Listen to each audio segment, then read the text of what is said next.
According to the Bureau of Labor Statistics, those people with a higher education will earn more money and are less likely to be unemployed.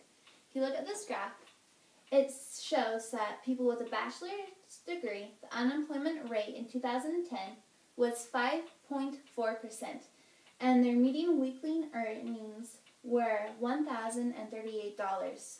Those with their associate's degree, the unemployment rate was 7%, and their weekly earnings was $767.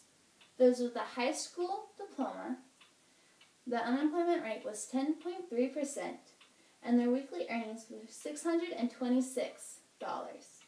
And those with less than a high school diploma, the unemployment rate was 14.3%, and their weekly earnings were $444.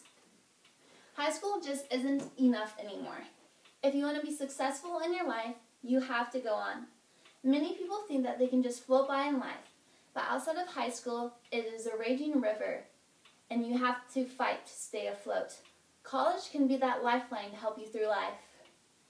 A Bronco football player said when interviewed by the Go On Project, "Anyone can have the opportunity to go to college if you work hard enough, if you want it."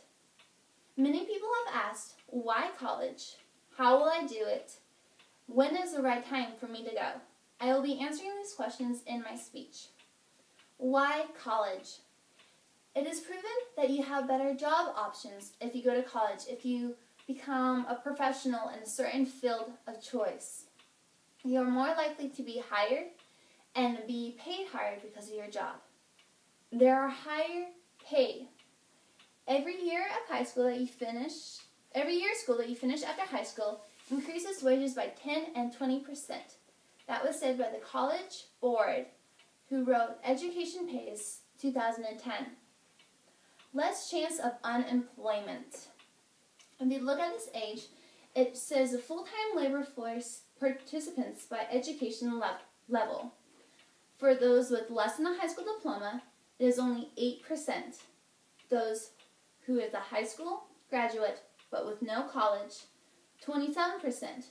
Those with some college or associate's degree, there is 28%. Those with a bachelor's degree is 24%, and those with advanced degree is 13%. How will I do it? There are different options for you to pay for college. There are Pell Grants, which is based off of your financial need. It is granted by the federal government, and you don't have to pay it back as long as you stay in school for the rest of the semester. If you drop out, you have to pay back the money that you borrowed. Loans, there's two different types of loans. Federal loans, which have low interest rate, but the amount of money that you can borrow is set by the state. Private loans, there's higher interest rate, and how much money you can borrow is based on the lender themselves. Grants, you don't have to pay it back as long as you finish the semester out. And scholarships are one of the most popular ones. Scholarships are usually given to people based on different circumstances, ethnic, race, what type of degree they're getting, and other things like that. You usually fill those out during high school, though it's never too late to fill them out. When is the right time? Most people say that the right time to go to college is right after high school, but that isn't the case anymore. If you want to wait a little bit, settle down with a family, be a stay-at-home mom or a dad, there is a possibility for you to go to college. They have online college courses now, which you can take while still being at home with your kids. Why, how, when are all important questions that people ask themselves when considering college. College isn't as far out of reach as you would think. It is a possible option if you will try hard now and not just float by.